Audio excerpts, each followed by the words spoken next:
Son corps s'imprimait sur la couette, le soleil du crépuscule, sirupeux, coulant sur son visage et le couvrant de sa teinte vermeille.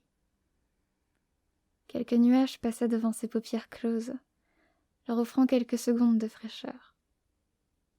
La brune constellait sa peau, le faisant cligner des yeux et grimacer légèrement, par réflexe, comme ce jour de mars froid où il avait pris le train.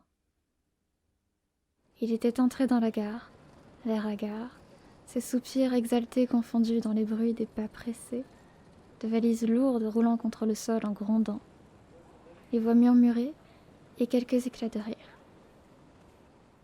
Ses boucles avaient capturé la pluie au vol, comme un attrape-rêve, et elle goûtait au hasard sur son nez, ses lèvres, ou devant ses pieds.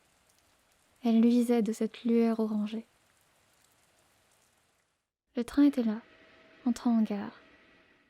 Il y a des films romantiques dans lesquels deux amants courent pour se retrouver et s'enlacer sous la pluie, ne craignant ni la grippe, ni de manquer le dernier métro. Il n'allait pas courir vers le train, mais il en avait quand même envie.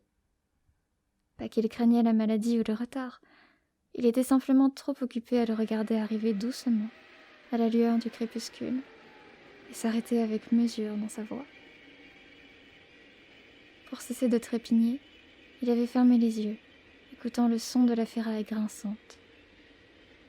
Les paupières tremblantes, il attendait impatiemment que tout ce boucan cesse enfin. Il attendait de pouvoir avancer, ce cœur tambourinant ne servant à rien s'il ne pouvait se mouvoir. Que d'énergie gâchée. Mais les portes s'ouvrent. Elles s'ouvrent, et dans un sursaut à peine masqué, il attrape nerveusement sa valise et avance, la tête haute, le casque vissé sur ses oreilles, sa musique ne sachant devancer ses pas pressés. Le calme du train l'assaillit.